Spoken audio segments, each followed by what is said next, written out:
Bonjour à tous, je crois que je suis en ligne et donc je vais pouvoir commencer ce webinaire avec vous. Alors je suis très heureux d'être là et de pouvoir vous présenter un modèle que j'ai développé au cours de longues années de recherche, mais je vais vous en parler un peu plus. Alors le thème qui nous réunit aujourd'hui, c'est comment adopter un management bienveillant et exemplaire avec le modèle Homo Emoticus. Alors je tiens d'abord à préciser que donc ce webinaire est organisé par Gerezo, donc Gerezo qui est une entreprise, un organisme à la fois de formation, une maison d'édition et un cabinet de conseil, et nous organisons en partenariat avec l'Homo Emoticus Academy, dont je suis à la fois le président et le fondateur, et qui a pour mission de promouvoir la diffusion de ce modèle, le modèle dont je vais vous parler, qui est un modèle d'intelligence émotionnelle.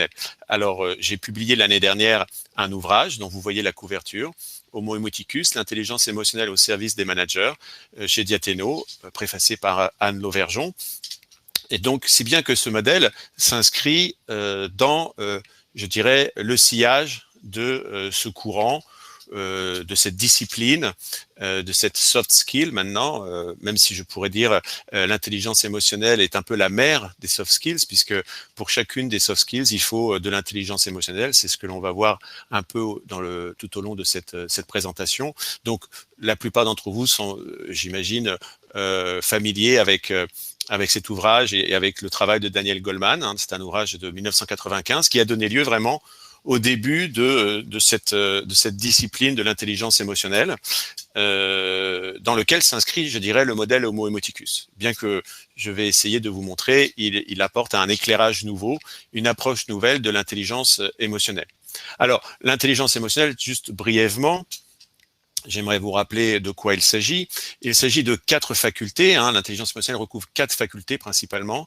La première, c'est la connaissance de soi sur le plan émotionnel. C'est la capacité à pouvoir reconnaître les états émotionnels qui nous animent, de pouvoir et les comportements qui en dérivent, de pouvoir donc les nommer.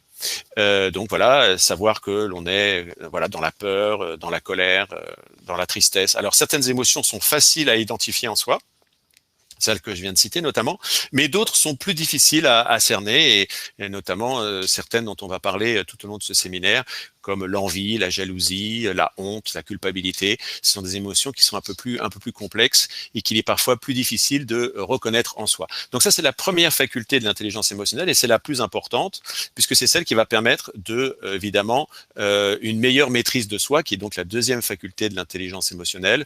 Être capable, quand on a reconnu un état émotionnel négatif, un état émotionnel désagréable qui nous fait souffrir, comment réguler ces émotions négatives, et ça c'est la faculté de maîtrise de soi sur le plan émotionnel. Donc ça, ce sont 2 facultés intrapersonnelles, vous voyez, qui relèvent de notre compréhension et de notre maîtrise de notre vie émotionnelle.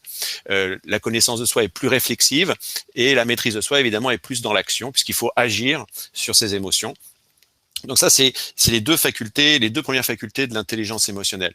Les 2 autres, eh bien, c'est de faire le même travail, mais auprès des autres. C'est donc la connaissance des autres sur le plan émotionnel, et c'est là qu'évidemment l'empathie est cette faculté qui nous permet de ressentir ce que les autres ressentent, et donc de détecter les états émotionnels des personnes autour de nous, donc de percevoir que les gens sont irrités, en colère ou anxieux, inquiets, apeurés, et bien d'autres émotions. Et évidemment, cette faculté-là, elle est beaucoup déterminée par sa propre connaissance de soi. Alors ça, c'est évidemment, je dirais, une position qui est défendue depuis les Grecs. Vous avez tous entendu parler de cette devise sur le fronton du temple de Delphes: connais-toi toi-même et tu connaîtras l'univers et les dieux. Et donc, vous voyez, l'intelligence émotionnelle ne fait finalement que recouvrir finalement je dirais des aptitudes que l'on a cherché à développer depuis l'Antiquité, et notamment en essayant de mieux comprendre les émotions, ce que l'on appelait avant, jusqu'à la fin du 19e siècle, des passions. Et enfin, donc, 4e faculté, une fois qu'on a détecté des états émotionnels chez les gens qui nous entourent, qui sont plutôt négatifs, parce qu'évidemment, la régulation des émotions porte surtout sur les émotions négatives, puisque ce sont des émotions désagréables, des émotions qui nous font souffrir et dont on voudrait pouvoir se défaire. Et donc, comment, une fois qu'on a détecté des états émotionnels chez les autres qui les font souffrir, comment on peut essayer de les influencer et donc par quelle action on peut agir pour essayer de ramener les gens dans leurs états émotionnels positifs. Donc ça, si vous voulez, c'est l'intelligence émotionnelle et c'est évidemment cette compétence que l'on peut appliquer dans toute relation interpersonnelle et dans toute situation.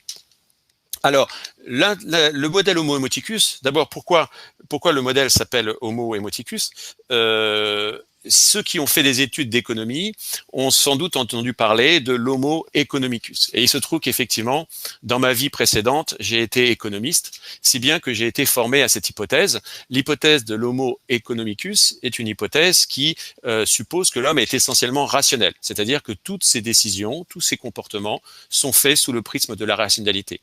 Qu'est-ce que ça veut dire pour les économistes? Ça veut dire que l'on essaye toujours de maximiser son gain, sa satisfaction, son intérêt, et qu'on est un être de calcul, c'est-à-dire qu'on évalue toute situation en fonction du gain et de la perte et qu'on se détermine sur un calcul de gain et de perte. Alors évidemment, cette hypothèse donc de rationalité m'a toujours paru insatisfaisante en tant qu'économiste et c'est pour ça que après j'ai repris des études de philosophie sur les émotions et j'ai essayé de justement voir si une partie de l'irrationalité ne pouvait pas s'expliquer par les émotions et je ne pensais pas à l'arrivée de mes 7 années de recherche sur les émotions développer un modèle théorique, mais du coup je me suis rendu compte que ce modèle, le modèle que je vais vous présenter, permettait d'expliquer un bon nombre de comportements que la rationalité ne peut pas expliquer. On ne peut pas les expliquer par rationnalité parce que justement ils sont précisément émotionnels. Et donc d'où le fait que j'ai appelé ce modèle Homo emoticus, c'est-à-dire une nouvelle hypothèse anthropologique pour essayer de mieux comprendre le comportement humain et notamment tout ce que la rationalité ne peut pas expliquer. Alors, le modèle Homo emoticus repose sur 4 émotions principales. La première, ça ne vous surprendra pas, pour expliquer le comportement humain, il faut évidemment tenir compte de la peur. La peur est une émotion essentielle qui renvoie à notre instinct de conservation, à notre sécurité. Donc, je ne vais pas m'attarder sur cette émotion. Je pense que si vous aviez dû tous imaginer un modèle théorique du comportement humain, vous auriez, à partir des émotions, vous auriez certainement mis la peur. La deuxième émotion va peut-être un peu plus vous surprendre, c'est celle de l'envie. Alors, je dois préciser tout de suite que l'envie a une double acception en français. Envie et la première acception maintenant aujourd'hui, c'est plus envie comme synonyme de désir. Et donc évidemment là, la notion d'envie est neutre, voire positive, puisque avoir des désirs, c'est positif. Maintenant, quand on parle des émotions, on parle de l'envie dans un sens négatif, c'est-à-dire que, et c'est le sens étymologique et c'est le sens originel de l'envie. Comme vous le voyez ici, l'envie, et c'est bien souvent par là qu'on la reconnaît, elle passe par le regard, puisque envie vient du latin invidia, invideo, invidere, voir dans, donc le verbe, vous voyez, le vidéo, videre, et avec le préfixe in en latin qui veut dire aller vers un lieu en y entrant. Donc c'est un regard pénétrant, c'est un regard prédateur. L'invidia, l'envie, c'est dans sa première définition, celle qu'avait donnée Aristote, la tristesse du bien d'autrui. On voit chez les autres quelque chose en plus, quelque chose de bien, et curieusement, cela nous attriste, cela nous abat, ou cela nous irrite, cela nous met en colère. Et on va voir que l'envie est effectivement une émotion très importante pour comprendre le comportement humain et comprendre l'interaction entre les êtres humains.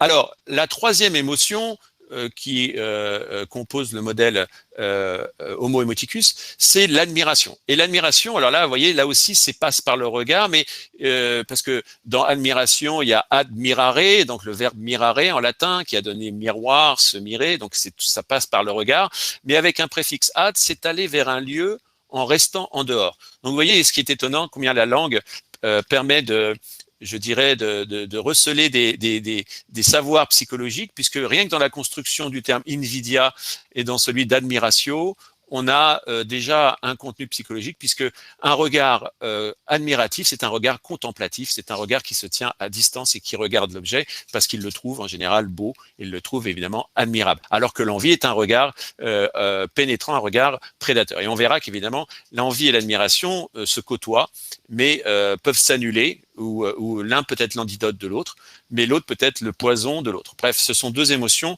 qui sont très voisines. Et enfin, la quatrième émotion du modèle Homo emoticus, c'est la gratitude. Gratitude qui vient, donc, vous entendez dans gratitude le mot grâce, qui vient du grec aussi charis, qui est en fait la notion de don. Donc évidemment, et même on parle de recevoir une grâce, recevoir des grâces, c'est évidemment recevoir des dons. Et donc quand on reçoit des grâces, quand on reçoit des dons, on est dans la gratitude. Et en fait, pourquoi, maintenant il faut évidemment que je vous justifie pourquoi ces quatre émotions seraient si importantes et dans le modèle Homo emoticus sont prépondérantes. Elles sont prépondérantes parce que elles se trouvent, et c'est ça et évidemment que je vais essayer de vous montrer, elles se trouvent à ce que j'appelle les 4 points cardinaux de l'existence. C'est-à-dire qu'elles signalent 4 phénomènes très importants dans notre rapport au monde et 4 expériences de la vie qui déterminent un peu notre condition humaine. Le premier, évidemment, donc j'ai parlé de la peur. La peur, c'est le danger. Le danger, c'est l'approche d'un mal. Et l'approche d'un mal nous signale évidemment la présence peut-être de la mort. Donc quelque chose que nous percevons comme un mal, quelque chose qui peut nous tuer, qui peut nous détruire, évidemment nous fait peur et nous signale que l'on va peut-être mourir. Bon, ça c'est évidemment un premier rapport au monde, un rapport de destruction. Je pense que c'est celui qui est le plus évident à cerner. Le deuxième, justement, c'est celui de l'envie, et l'envie est activée non pas par le danger, mais par l'obstacle. Et qu'est-ce que j'entends par obstacle? J'entends tout ce qui se met sur notre chemin, tout ce qui vient nous entraver, tout ce qui vient nous contraindre, tout ce qui vient nous limiter, en fait, parce que, évidemment, ce qui se passe dans l'envie, c'est qu'on prend conscience de ses limites. C'est qu'à un moment donné, nos capacités sont inférieures à nos désirs. Et là, j'ai voulu vous signaler par cette image qu'à un moment donné, c'est comme si on avait un peu un boulet au pied. À un moment donné, nous voulons des choses, mais nous nous rendons compte que nous ne sommes pas en mesure de les obtenir parce que nous n'en avons pas les capacités, nous n'en avons pas les moyens, et que par contre, d'autres en ont les capacités et en ont les moyens. Et donc voilà, nous voudrions avoir une promotion, nous voudrions être riches et célèbres, nous voudrions gagner beaucoup d'argent, et ainsi de suite. Mais nous nous rendons compte que, évidemment, nous rencontrons des obstacles, et ces obstacles peuvent être des personnes, et c'est ce qu'on appelle des rivaux. Et on a évidemment des personnes qui nous éclipsent, nous font ombrage, nous prennent notre place, ou en tout cas la place que nous voudrions obtenir, et nous rencontrons la limite, nous rencontrons nos propres limites. Donc ça, ce sont deux expériences évidemment très pénibles, très douloureuses que la peur et l'envie, parce que on découvre que voilà, on est mortel, on peut mourir, et on se rend compte qu'on est limité et que nous ne pouvons pas tout. Et évidemment, ces deux expériences peuvent être des sources de souffrance et dans notre vie. Heureusement, il y a deux autres expériences qui, elles, rendent la vie belle, et c'est le cas de le dire, puisque c'est l'expérience de la perfection. Donc, quand je parle de perfection, j'entends toute forme de qualité, toute forme de beauté, et ça nous signale justement que l'existence de la beauté, le monde est beau, le monde fourmille de perfection, et nous en prenons conscience par l'expérience de l'admiration. Donc l'admiration et cet émerveillement au monde et nous met dans un rapport de contemplation au monde. Donc on avait un rapport de destruction, un rapport de privation, peur, envie. Maintenant on a un rapport de contemplation et c'est par l'admiration. Et enfin quatrième et évidemment non des moindres, c'est l'expérience du don. Et l'expérience du don nous signale l'existence de l'amour. On évalue toujours l'amour que l'on nous porte à l'aune des dons que l'on reçoit. Alors, qu'est-ce qu'un don? Il me faut quand même le préciser. Un don, c'est tout bien reçu de quelqu'un sans contrepartie. Et donc, donc toute chose qui nous fait du bien, que l'on reçoit de quelqu'un gratuitement, est évidemment une source de gratitude. Et donc, dans cette catégorie-là, je range un regard, un sourire, la présence de quelqu'un, l'écoute de quelqu'un, évidemment un service rendu, évidemment un cadeau. Donc, vous voyez, la palette des dons commence vraiment à des petits signes faibles, mais qui nous touchent au quotidien, ne serait-ce qu'un regard, un sourire, un compliment, une parole valorisante. Tout cela peut être rangé dans la catégorie du don. Et évidemment, plus on reçoit de dons, et plus on va se sentir aimé. Et quand on se sent aimé, on va à son tour prodiguer des dons sous toutes ses formes, parce qu'on a de la gratitude pour les dons qu'on en a reçus. Donc et donc, si vous voulez, on a déjà, voilà, c'est ce que un peu c'est cette boussole qu'apporte le modèle Homo emoticus. C'est évidemment à chaque fois qu'on rencontre la peur, le danger ou l'obstacle et l'envie, c'est comment on peut se retourner de nouveau, se tourner vers la beauté ou l'amour, c'est-à-dire se faire perfection ou se faire don auprès des autres, ou recevoir un don ou être exposé à une perfection, avoir une expérience d'admiration, une expérience de gratitude. C'est comme ça qu'en fait on peut sortir de l'ornière de ces émotions négatives, et c'est un peu tout ce que le modèle Homo emoticus préconise en toute circonstance. Alors, évidemment, vous allez me dire, mais ça n'explique pas, ça ne couvre pas, je dirais, toute la vie émotionnelle. La palette des émotions est bien plus large que ces 4 émotions. Et donc, que fait-on de toutes les autres émotions?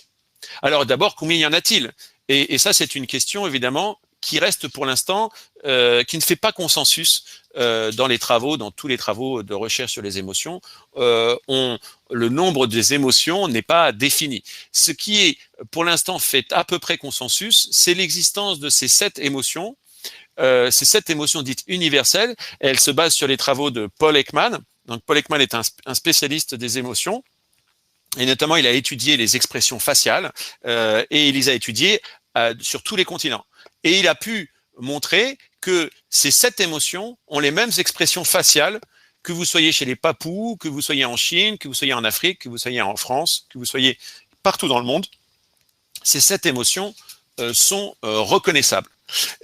Si bien que les expressions faciales de ces émotions sont prédéterminées par la nature et on peut les reconnaître, quelle que soit la culture. Et sans connaître la culture des gens, vous avez certainement voyagé et vous avez pu vous rendre compte que vous pouviez reconnaître que voilà, une personne était dans la joie, dans la tristesse, dans la colère ou dans la peur, bien que vous ne connaissiez pas ni sa langue ni sa culture. Donc c'est cette émotion font à peu près consensus, et beaucoup de formations sur l'intelligence émotionnelle du coup se basent sur cette typologie pour enseigner l'intelligence émotionnelle. Mais en fait, cette grille me paraît nettement insuffisante pour couvrir toute la complexité et toute la subtilité de la vie émotionnelle.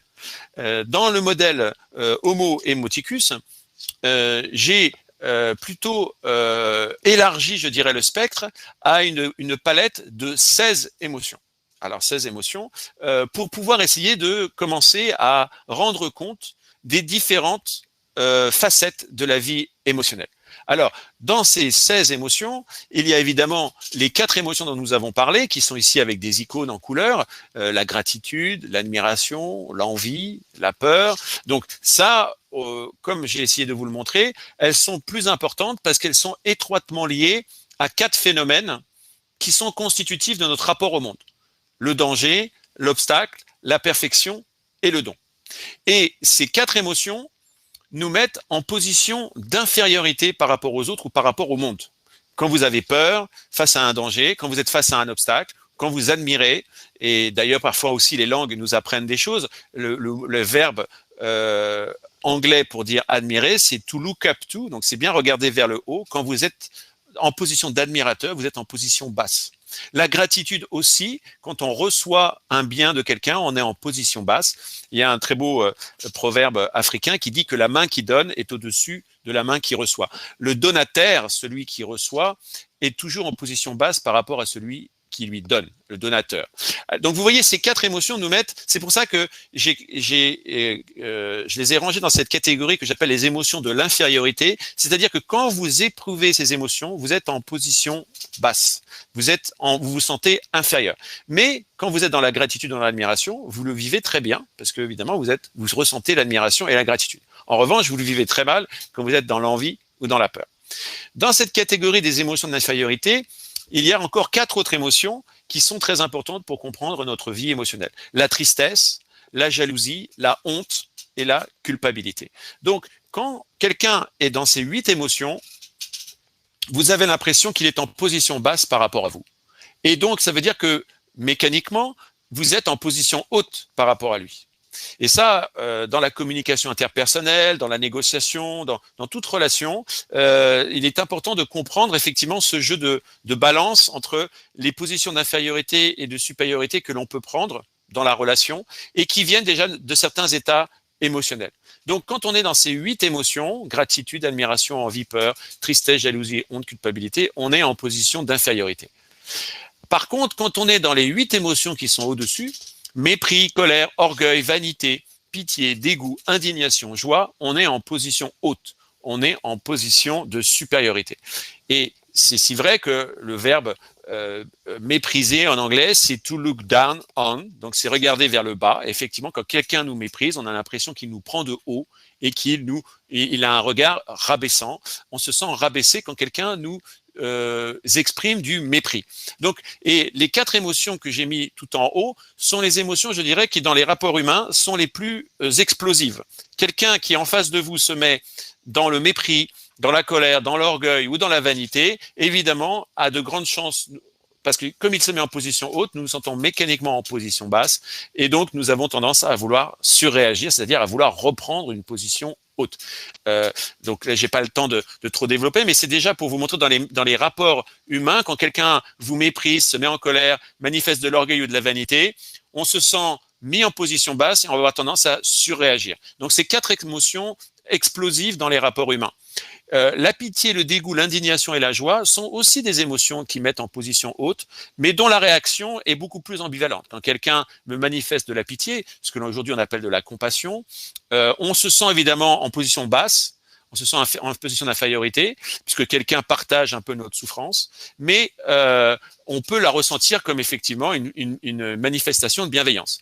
En revanche, on peut aussi la recevoir comme une position, comme une manifestation aussi d'humiliation. C'est pourquoi un certain nombre de personnes peuvent surréagir à des manifestations de compassion en disant mais j'ai pas besoin de ta compassion, j'ai pas besoin de ta pitié, merci beaucoup, ça va très bien dans ma vie. Voyez, on va avoir des réactions épidermiques, on va vouloir reprendre le dessus parce que la pitié nous met un peu en position basse. Le dégoût également, l'indignation qui est l'émotion du sentiment d'injustice. Quelqu'un qui s'indigne, évidemment, se couvre du manteau de la justice et donc, évidemment, se met en position haute. Et la joie, ça peut surprendre, mais évidemment, quelqu'un qui est dans la joie est en position haute par rapport à nous. D'où le fait que lorsqu'on ne se sent pas bien et quand on est notamment envieux, on ne supporte pas les gens qui sont joyeux parce qu'on a l'impression que effectivement le monde est à leurs pieds. Voilà, quand on est dans la joie, tout va bien. Le monde nous donne tout ce qu'il nous faut pour être heureux. Et donc, pour ceux qui nous regardent, ça peut être aussi une position haute et ils peuvent en souffrir. Voilà, donc ça c'est pour vous dire que ces 16 émotions sont à prendre en compte pour comprendre la vie émotionnelle et c'est ce qu'apporte le modèle Homo empathicus, c'est-à-dire d'avoir une grille beaucoup plus sophistiquée. Alors, comment ces 16 émotions s'agencent parce que en fait, il faut comprendre que des émotions créent d'autres émotions, que les émotions chassent d'autres émotions, que donc les émotions dérivent les unes des autres et on peut chasser une émotion par une autre et on peut avoir des émotions qui viennent les unes après les autres. Alors, j'ai parlé d'abord de la peur qui est activée par un phénomène, donc phénomène c'est ce qui apparaît, un danger. Et donc un danger, qu'est-ce que c'est? C'est un mal destructeur. Ça peut être un serpent, ça peut être le feu, ça peut être tout ce que vous voulez. Et quand vous êtes face à un danger, vous avez peur. Bon, ça, je pense que c'est facile. Le deuxième phénomène qui nous fait souffrir, c'est un mal privateur, c'est l'obstacle. Et l'obstacle, on l'a vu, donc, c'est ce qui suscite l'envie. L'envie ou la jalousie, bon, s'il y avait des questions là-dessus, je pourrais expliquer un peu la distinction entre l'envie et la jalousie, mais ce sont effectivement deux émotions très voisines, très sœurs. Quand on est face à une perfection, c'est-à-dire quand on contemple un bien, quelque chose qui dénote une certaine qualité, une certaine beauté, on ressent de l'admiration. Et quand on reçoit un bien de quelqu'un, on ressent de la gratitude. Ça, c'est ce que je vous ai expliqué auparavant. Maintenant, il faut voir que justement, une fois qu'on est dans la peur et dans l'envie, on va avoir d'autres émotions qui vont naître. Je vous ai dit tout à l'heure que Aristote parlait de l'envie comme de la tristesse du bien d'autrui. Donc, vous voyez, évidemment, l'envie nous amène vers la tristesse. Va nous amener vers la tristesse ou vers la colère. Idem pour la peur. La peur va nous attrister ou nous rendre agressifs. Et du coup, vont naître après d'autres émotions. Des émotions de compensation. Quand on est dans l'envie, on se sent inférieur et donc on va vouloir se rehausser, on va avoir un sursaut d'orgueil, on va vouloir mépriser les gens, on va vouloir être vaniteux. Donc il y a d'autres émotions qui vont découler d'une situation d'envie. Au même titre que la honte, la culpabilité et le dégoût peuvent naître d'expériences de peur, parce qu'évidemment, avoir peur, on peut avoir honte d'avoir peur, et puis on peut se sentir coupable de n'avoir pas agi quand on a eu peur. Voilà, on peut avoir du dégoût de soi. Disons que toutes ces émotions-là peuvent, et évidemment, dans l'envie aussi, on peut avoir de la honte ou de la culpabilité. On peut avoir honte d'être envieux de son meilleur ami ou de son collègue, ou on peut se sentir coupable même d'être envieux. Donc, d'autres émotions vont découler des états d'envie et des états de peur, qui sont des émotions très négatives.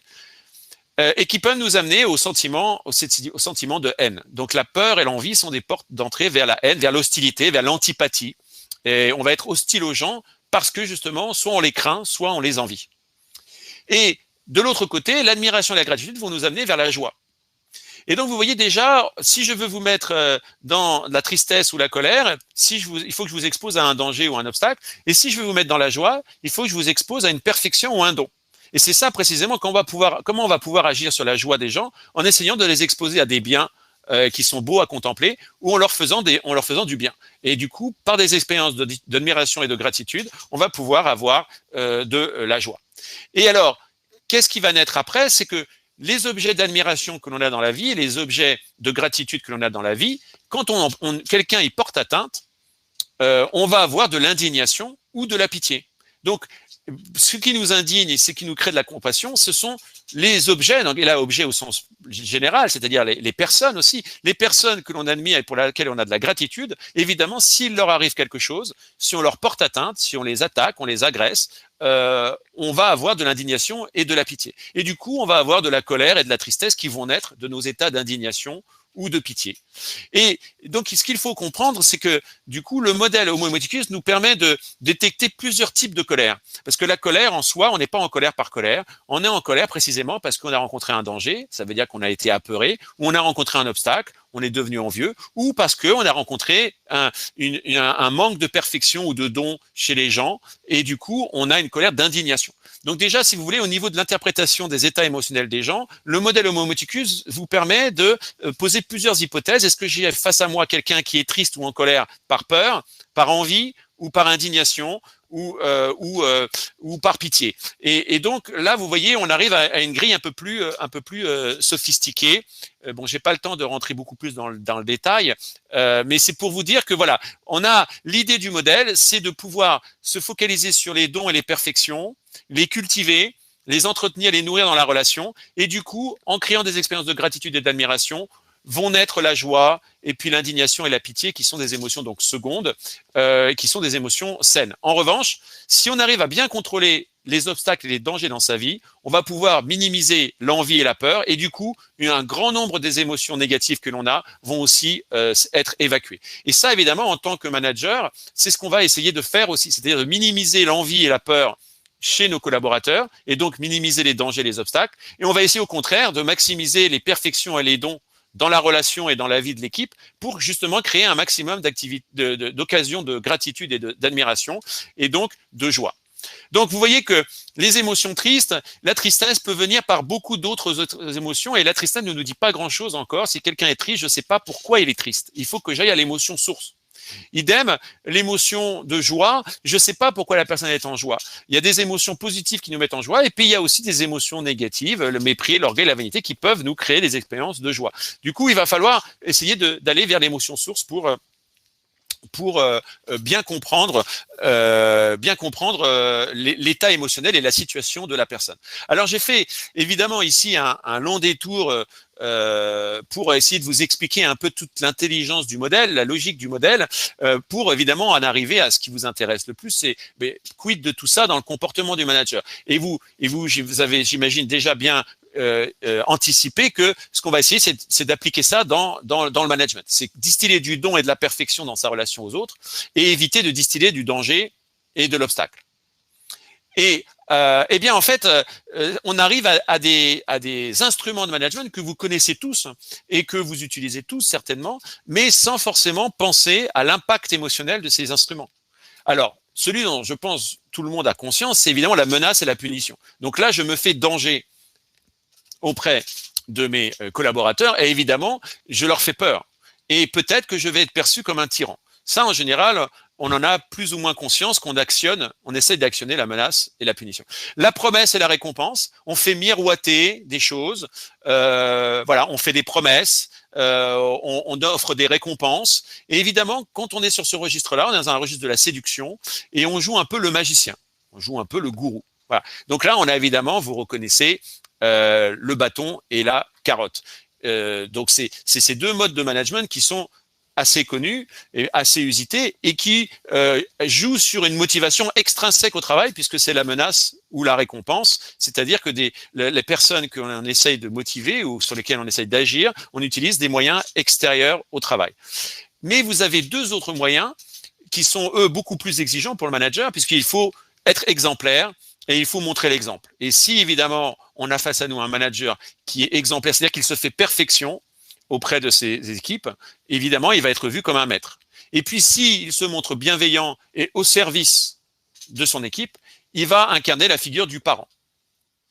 Évidemment, dans notre management, on peut passer de l'une à l'autre et en fonction évidemment des instruments de management qu'on utilise, on va évidemment soit faire peur, soit manipuler l'envie, soit susciter l'admiration, soit susciter la gratitude.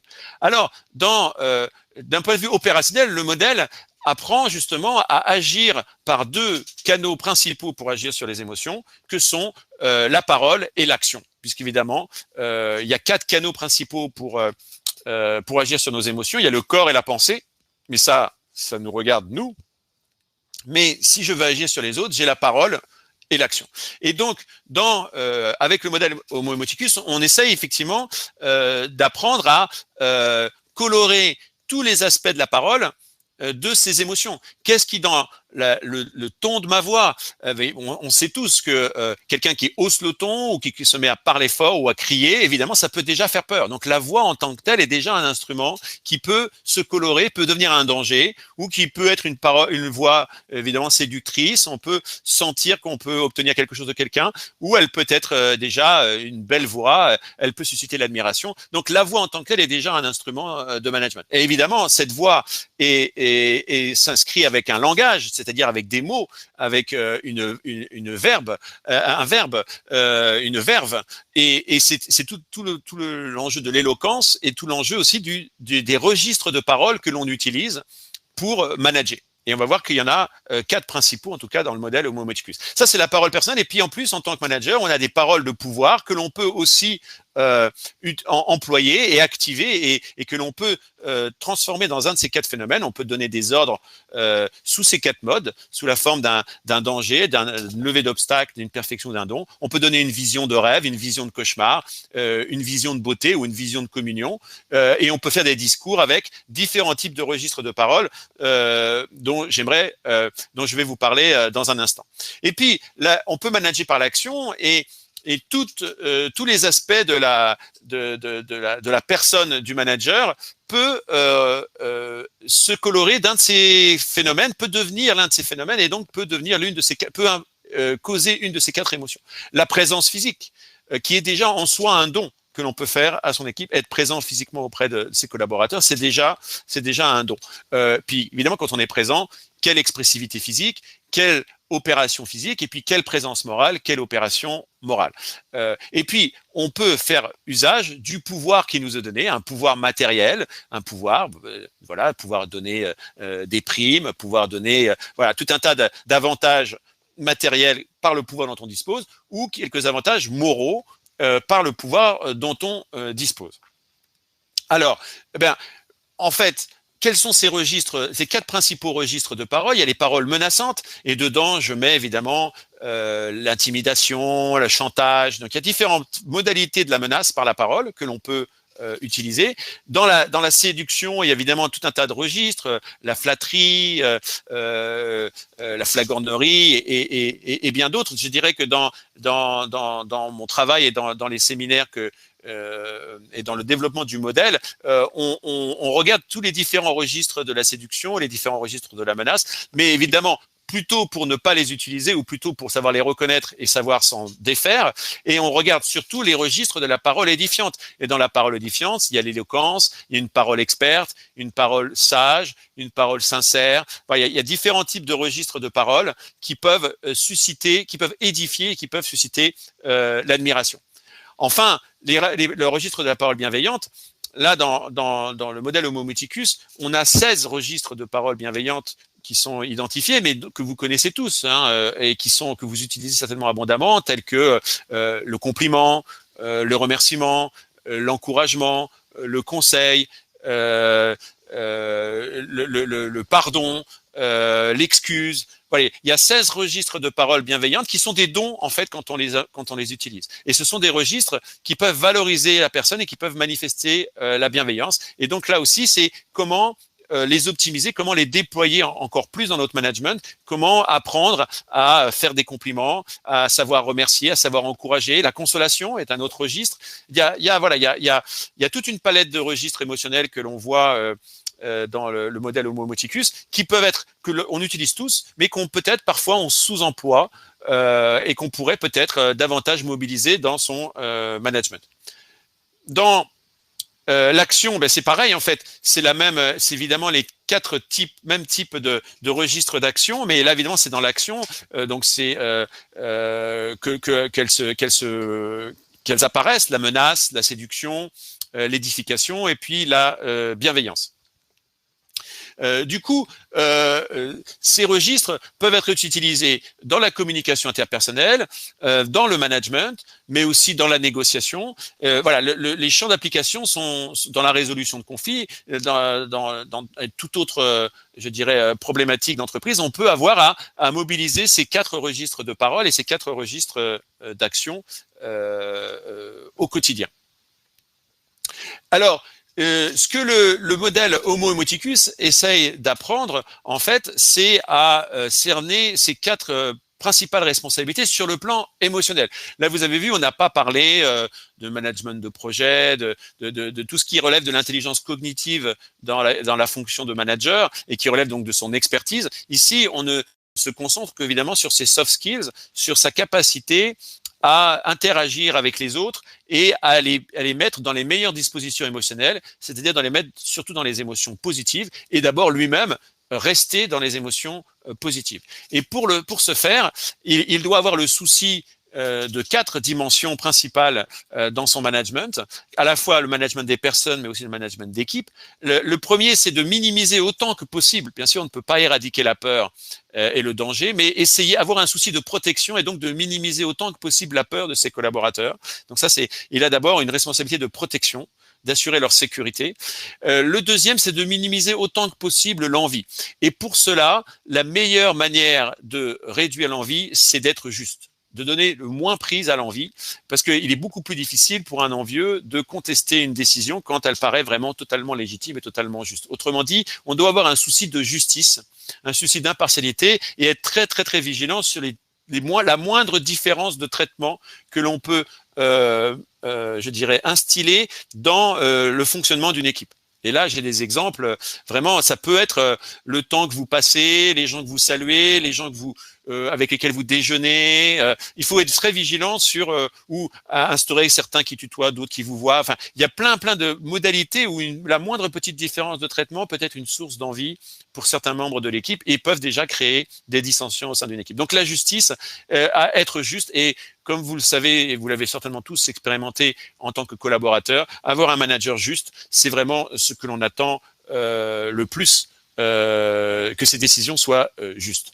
Le troisième aspect, c'est l'exemplarité. Et l'exemplarité, donc se faire perfection, l'exemplarité évidemment dans la connaissance technique, mais aussi dans la passion, dans l'enthousiasme et dans les qualités morales, évidemment aussi. Donc il y a les 2 aspects, un aspect technique et un aspect moral, qui sont déjà des facteurs de motivation et de bien-être. Avoir un manager qu'on admire, moi j'en ai eu l'expérience aussi personnellement, on ne se donne jamais autant que quand on admire son supérieur, et donc on lui reconnaît des qualités à la fois humaines et techniques qui édifient et qui donnent envie soi-même de s'améliorer. Et donc l'exemplarité, c'est évidemment une chose auquel il faut s'astreindre par ses paroles et par ses actes au quotidien. Et enfin, évidemment, le quatrième volet, c'est la bienveillance.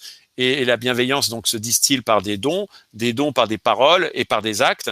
Et la bienveillance est aussi quelque chose qui est attendu d'un manager, qu'il montre ainsi son humanité et qu'il montre aussi qu'il est au service de son équipe et non pas qu'il considère que son équipe est à son service. Donc ces quatre responsabilités-là font, je dirais, sur le plan émotionnel, un bon manager. On pourrait dire, enfin en tout cas c'est, si vous voulez, ce que le modèle Homo Moticus essaye de proposer et aux managers de se former, c'est d'avoir ce souci-là de cultiver l'admiration et la gratitude, c'est cultiver l'exemplarité et la bienveillance, et surtout aussi de veiller à minimiser les dangers et minimiser les obstacles, et donc à être protecteur et juste. Voilà, ça c'est, si vous voulez, un peu d'un point de vue prescriptif et d'un point de vue opérationnel, comment le modèle se présente. Alors évidemment, pour aller plus loin, avec justement G-Réseau, nous avons développé des formations qui permettent de rendre, et c'est pourquoi on a finalement, je dirais, décidé de faire une formation de 3 jours, ce qui est déjà un lourd investissement de temps pour vous qui êtes des gens très occupés, mais malgré tout, ça nous a semblé un minimum pour pouvoir apprendre à gérer d'abord ses émotions, et de y avoir nécessairement un volet un peu de développement personnel, de connaissance de soi, et puis et ensuite pour pouvoir agir sur les émotions de ses collaborateurs, à la fois dans le management de personnes, c'est-à-dire dans le management de chacun des membres de son équipe, dans le management d'équipe, donc du collectif, et donc de veiller à la cohésion du groupe et à une vie harmonieuse, et puis dans le management des crises aussi, qu'il faut voir, parce que évidemment, la vie d'une équipe n'est pas un long fleuve tranquille.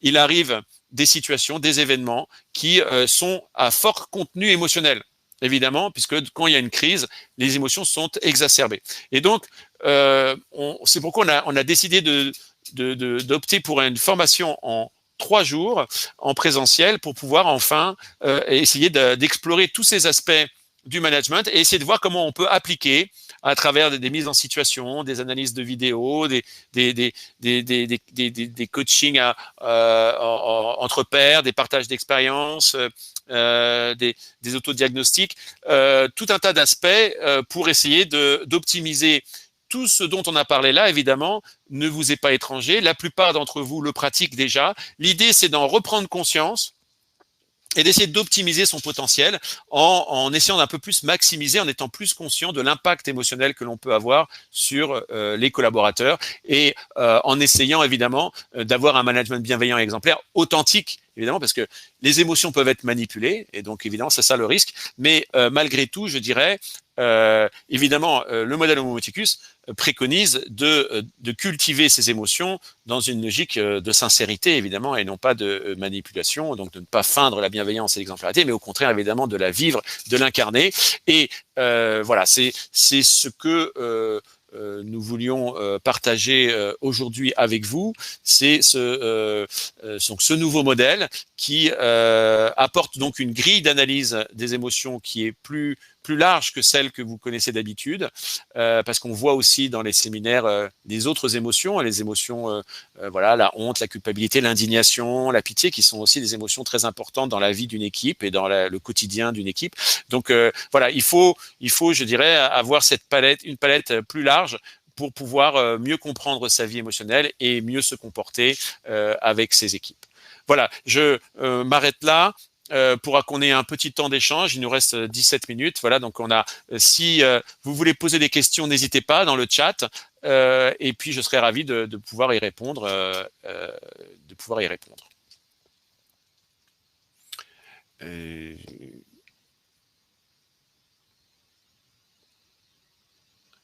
Alors, je vois qu'il y a une première question entre émotion et sentiment. Alors, l'émotion, c'est un état bref, intense et irréfléchi.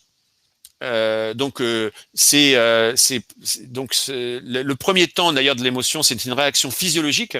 C'est une réaction physiologique qui vous surprend, qui nous surprend toujours, et qui est donc intense et brève et irréfléchie. Le sentiment, c'est le jugement, c'est un jugement, et c'est un élément, c'est un état affectif plus durable, mais beaucoup moins spectaculaire et beaucoup moins visible, puisque c'est intérieur. Un sentiment, vos émotions, je les vois, vos sentiments, je les vois pas. Parce que je vois vos sentiments à travers vos émotions. Mais les sentiments, vous pouvez me les exprimer. Voilà, j'aime bien cette personne ou je déteste cette personne. Voilà, donc et du coup, dans le sentiment, il y a une dimension cognitive. La raison est engagée. Pour qu'il y ait un sentiment, il faut qu'il y ait un jugement. Il y a un jugement sur une situation, une personne, et qu'en plus, évidemment, il y a une dimension affective. Donc voilà, si vous voulez, comment on peut. Donc le sentiment est plus profond. C'est un peu un résidu, si vous voulez, d'une succession d'états émotionnels, mais avec un jugement de la raison est engagée, et c'est quelque chose d'intérieur. Alors que l'émotion, c'est une expression physique qui après, évidemment, monte à une cognition, mais et qui est très courte, l'émotion.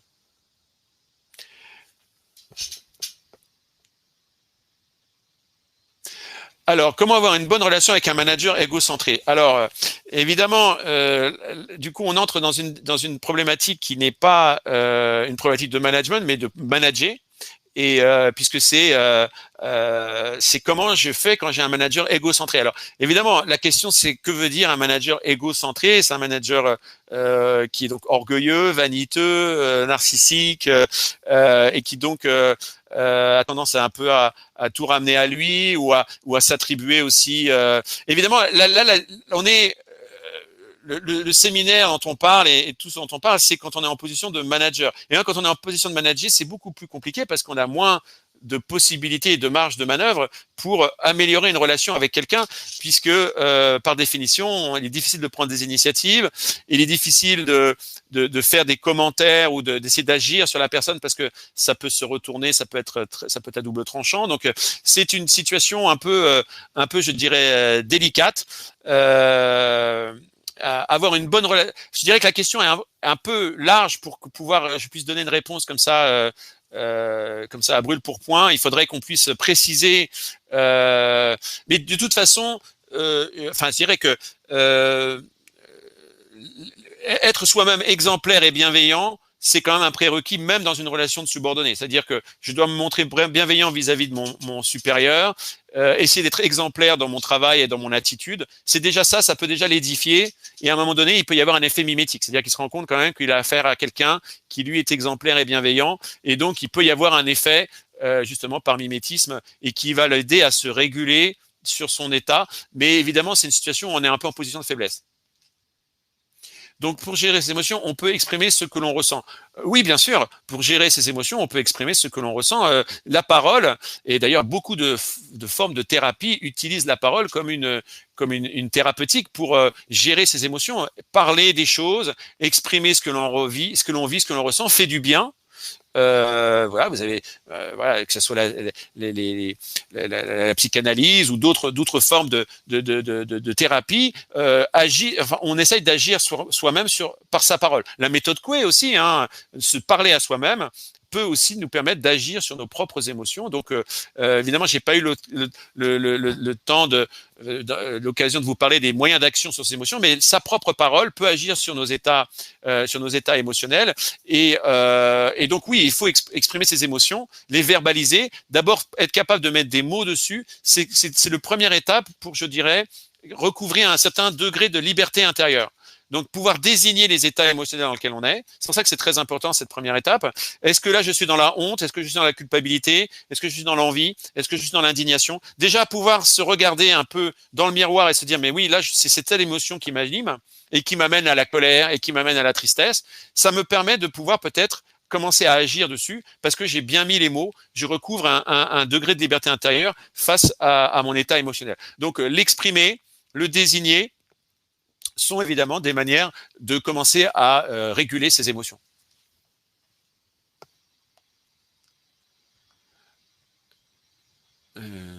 Alors, je vois que il y a il y a d'autres questions dans le chat qui sont des questions. La recherche d'authenticité. Moi, je pense que l'authenticité, il n'y a rien de pire qu'un manager dont on sent une certaine duplicité, dont on sent une certaine manipulation, une insincérité. La sincérité est quelque chose qui force l'admiration. Quand les gens sont sincères, même quand ils disent quelque chose, ils reconnaissent qu'ils ont fait des fautes, etc. Voilà, la sincérité, ça édifie. Et donc, je dirais être authentique, je dirais, c'est déontologiquement requis, qu'on sente qu'on a affaire à soi, quelqu'un, parce que sinon l'inauthenticité, ça voudrait dire quelqu'un donc qui est manipulateur, quelqu'un qui est hypocrite. Donc on va vers des registres là où du coup la relation de confiance peut vraiment être compromise. Donc je pense qu'effectivement un manager doit chercher à être authentique. Pas d'écoute, ramène tout à lui, veut le dernier mot. Oui, bah oui. Donc là je dirais c'est quelqu'un qui a un problème d'ego, donc il veut rester en position de supériorité. Il ne veut pas s'abaisser, il ne veut pas être rabaissé d'une manière ou d'une autre. C'est donc quelqu'un, à mon avis, effectivement, qui a un problème peut-être des sentiments d'infériorité qu'il recouvre par.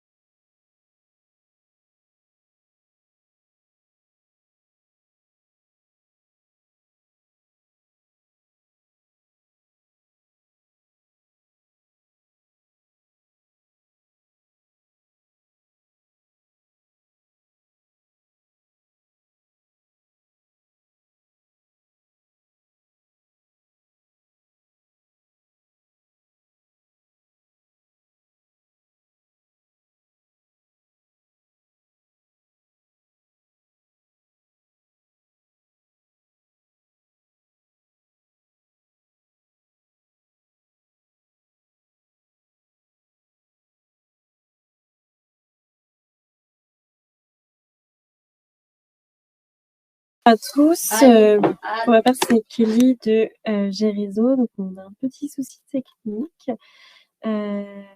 Thierry Pommier va revenir dans quelques instants. Thierry, si tu nous entends, peux-tu réactiver ton micro et ta caméra s'il te plaît? Oui, je suis là.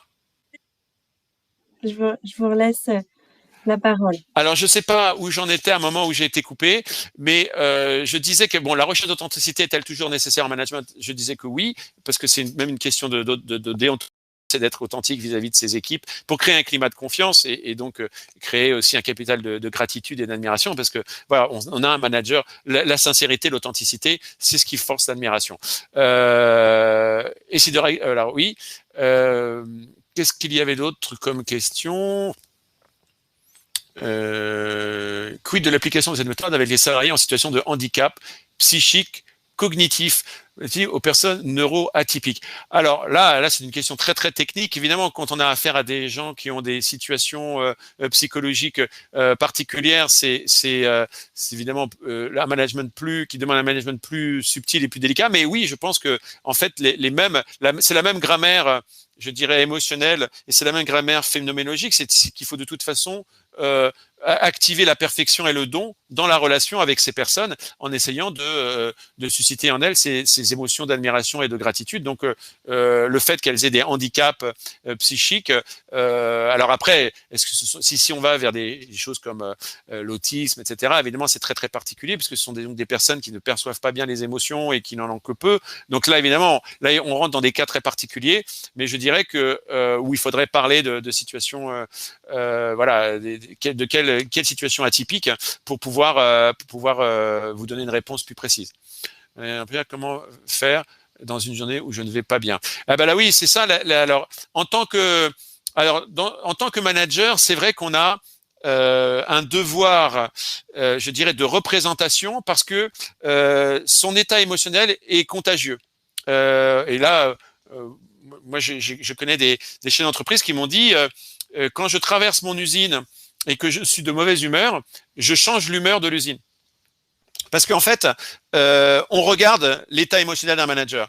On est au vu et au su de tout le monde. Et s'il a l'air joyeux, s'il a l'air bien, s'il a l'air serein, eh bien évidemment, ça contamine. On se dit, bon, bah, si lui, il est joyeux, il va bien, c'est que tout va bien. En revanche, si vous avez un manager qui a l'air inquiet, qui a l'air stressé, et qui a l'air irrité et en colère, évidemment, on se demande, ah, peut-être que moi aussi, je devrais m'inquiéter parce qu'il y a des choses qui ne semblent pas aller. Autrement dit, c'est vrai que là, ça demande de prendre un peu sur soi quand on va en représentation, c'est-à-dire quand on sort de son bureau et qu'on va au devant de ses équipes ou qu'on va en réunion, on va faire un discours. Si on n'est pas dans un état émotionnel positif, ça risque d'avoir un impact émotionnel négatif sur son équipe parce qu'on contamine en disant, bah, voilà, si lui, il a l'air découragé, s'il a l'air inquiet, nous aussi, on a peut-être. Donc là, effectivement, et là, il y a tout un tas de trucs pour retrouver des trucs à la fois sur le corporel, pour retrouver un petit regain ne serait-ce que sourire.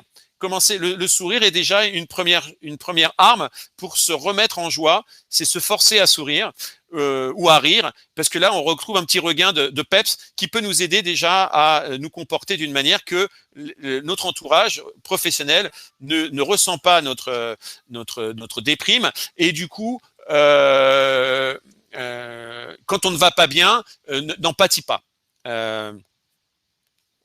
Oui, c'est anxiogène d'avoir un manager égocentré, je suis bien d'accord. C'est d'ailleurs, un certain nombre d'études montrent que le premier motif pour quitter une entreprise, c'est un management toxique, c'est-à-dire un mal management, c'est-à-dire un mauvais manager qui me suscite évidemment du stress, qui me maltraite. Et autrement dit, on peut avoir le plus beau bureau du monde, le meilleur contenu du travail, dans les meilleurs locaux, avec les meilleurs collègues et le super salaire, mais si j'ai un manager qui me maltraite, je vais pas pouvoir tenir très très longtemps parce que je me sens sous stress et j'ai du mal à m'engager dans mon travail.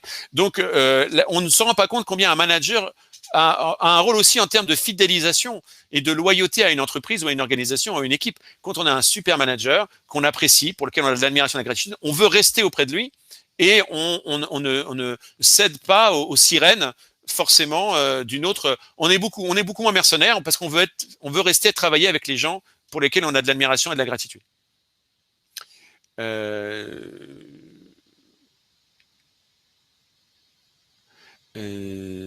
On n'est pas authentique. Mais alors, on n'est pas authentique. Oui, alors, bien, merci, Émilie. Effectivement, c'est vrai que là, on n'est pas authentique, mais alors, le seul moment où on ne doit pas être authentique, c'est quand on a en vue le bien de l'équipe. Et le bien de l'équipe, parfois, nous oblige, évidemment, parfois, peut-être, par exemple, certains managers me disent, voilà, mon supérieur a dit des choses très, très dures sur le travail de l'équipe, est-ce que je dois leur rapporter? Et là, est-ce qu'il faut que j'adoucisse? Parce que la parole rapportée a un effet démultiplicateur. Si je vous rapporte que quelqu'un a dit du bien de vous, ça vous fait énormément de bien. Ouais, on parle de moi en bien. Si je vous dis, vous savez quoi, j'étais dans une réunion, on a parlé de vous, on m'a dit que vous étiez vraiment quelqu'un de très compétent, etc. Ça va vous faire beaucoup plus de bien. En revanche, si je dis, vous entendez parler que de manière indirecte, on a dit du mal de vous, ça vous fait encore plus de mal. C'est quoi? J'étais à une réunion, on a parlé de votre travail, on a dit que c'était pas génial. Ben là, ça vous fait encore plus mal. Il y a un effet démultiplié par l'effet indirect. Autrement dit, là, et par exemple, ce serait un cas où peut-être il faudrait tempérer et ne pas forcément tout dire à son équipe pour la protéger. Donc, le souci, c'est toujours le bien de l'équipe. Et effectivement, parfois, il faut peut-être avoir à prendre sur soi, ne pas tout dire, ne pas tout montrer, parce que, mais là, du coup, c'est une authenticité qui est une inauthenticité subordonnée à un bien supérieur. Alors, je dis pas qu'évidemment, il faut pas que ça devienne systématique, mais disons que dans certaines situations, ça peut être requis de cacher des choses ou de ne pas tout dire ou de ne pas tout montrer parce que ça va avoir un effet déplorable sur l'équipe. Si vous montrez que vous êtes angoissé, vous êtes stressé par les résultats de l'équipe ou de l'entreprise, ça va avoir un effet de démoralisation. On doit maintenir le moral de ces équipes et donc pour maintenir le moral, il faut parfois effectivement être un peu dans une méthode Coué pour soutenir le moral de l'équipe. Peut entraîner des auto-jugements sur son équipe, réveiller les auto-saboteurs. Est-ce qu'un manager toujours au top peut entraîner des auto-jugements sur son équipe, réveiller les auto-saboteurs? Alors là, je suis pas sûr de comprendre ce qu'est entraîner des auto-jugements sur son équipe.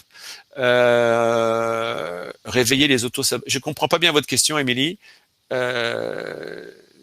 Sur les auto-jugements de son équipe et les auto-saboteurs. Je suis pas familier avec cette notion d'auto-saboteur.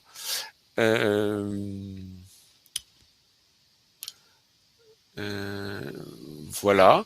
Est-ce que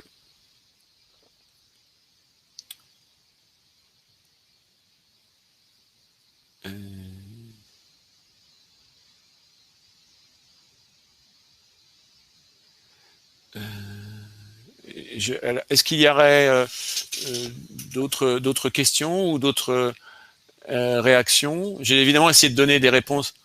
Je ne vais pas bien en ce moment, je ne suis pas à la hauteur. Oh là, mon manager est toujours au top. Je vais pas bien en ce moment, je ne suis pas là. Ah oui, d'accord. Bah, évidemment, là, c'est toujours ambivalent. Est-ce que vous allez être tiré par les gens qui ont l'air d'aller bien, ou est-ce qu'au contraire, ça va vous plomber? Et on peut pas savoir à l'avance. Évidemment, en fonction de votre humeur et votre état, le fait de voir des gens qui ont l'air d'être dans une bonne dynamique, soit ça va vous tracter, soit au contraire, ça va vous avoir un décrochage, parce que vous dire, mais moi, j'en suis pas là, je suis pas comme eux, etc. Et effectivement, ça, c'est difficile de savoir à l'avance. Je pense qu'il faut essayer de tracter les gens et effectivement, quitte à ce que certains se disent, mince, j'en suis pas là, mais parce que sinon, évidemment, la situation inverse me paraît, enfin, l'attitude inverse me paraît plus problématique. Mais c'est au risque effectivement que certains se sentent en décalage, mais ça peut effectivement, ça peut être notamment lié notamment à l'envie. Je me sens inférieur aux autres, je me sens moins bon que les autres, moi je suis pas aussi bon que les autres. Et là, c'est un travail que doivent faire certains collaborateurs qui peut-être se laissent piéger un peu par la comparaison et tombent dans une comparaison envieuse et donc peuvent déprimer. C'est un risque, mais on peut pas totalement contrôler toutes les émotions négatives que l'on peut susciter, parce que même un comportement, je dirais, sincère, vertueux, exemplaire, bienveillant, peut susciter des émotions négatives. C'est ça qu'on apprend aussi à voir, c'est que il suffit pas de faire les choses bien pour que les gens aient des émotions positives. Ils peuvent en prendre ombrage, ils peuvent en souffrir, et c'est cette ambivalence évidemment des rapports humains où on peut se sentir inférieur, et donc on peut être dans l'envie vis-à-vis des gens qui ont l'air d'avoir tout bon et de bien réussir tout, alors que nous, pas tout à fait. Mais c'est effectivement un risque, un risque. Est-ce qu'il y a ah bah je vois, il y a manager de conseil détresse et un collaborateur.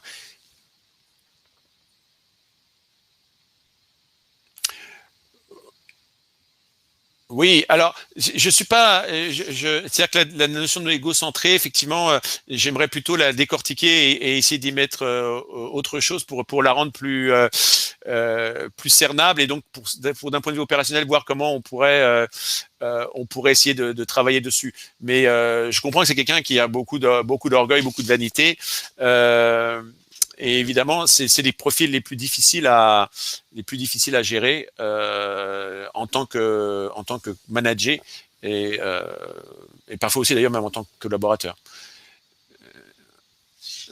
Si ton profil est expert, n'a-t-il pas? Alors ça c'est aussi, je vois Anne. Évidemment, c'est toujours quand quelqu'un a l'air trop fort, trop bon, trop beau, il a l'air d'avoir tout juste, etc. Évidemment, il y a on peut souffrir de la comparaison. Hein, l'expression existe. Souffrir de la comparaison, c'est tomber dans l'envie et se sentir écrasé.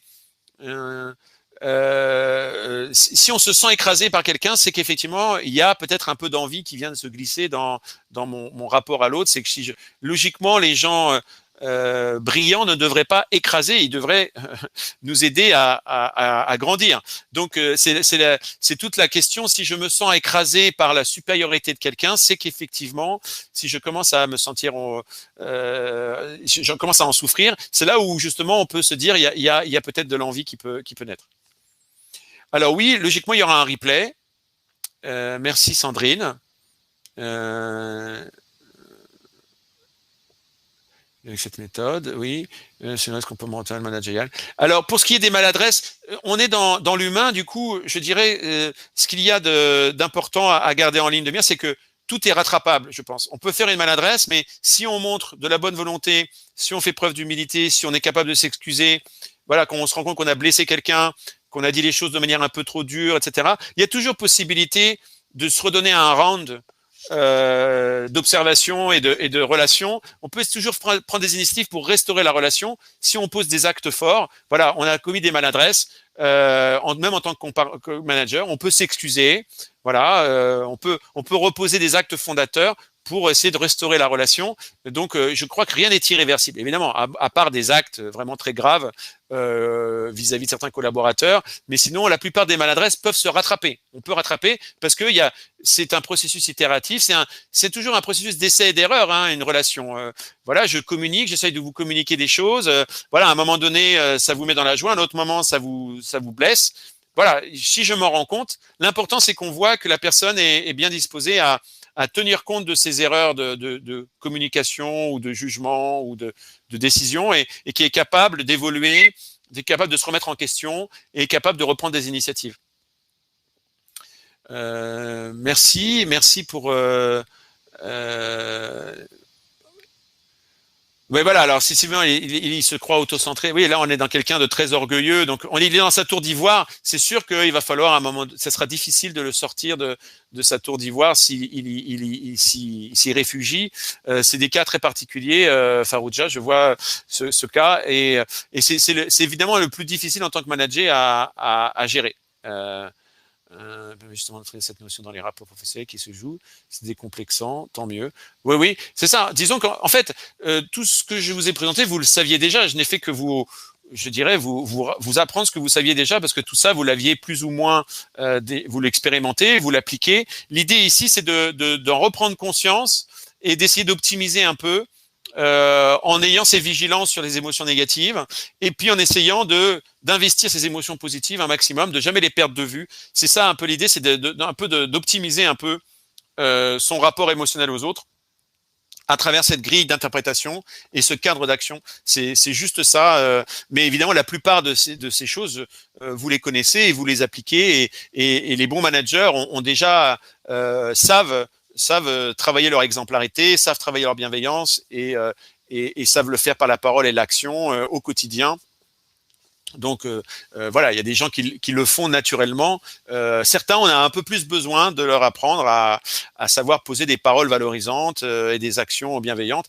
Et ça, c'est ça l'idée, c'est pour des managers qui auraient effectivement des lacunes dans la relation interpersonnelle, parce que certains managers surinvestissent, je dirais, le management de projet, la dimension cognitive et l'expertise, mais n'investissent pas forcément le rapport interpersonnel avec les membres de leur équipe et ne se sentent pas forcément à l'aise dans la dimension purement humaine et relationnelle du management. Et l'idée avec Homo Muscus, c'est d'aider à développer ça, à l'amplifier et à l'optimiser.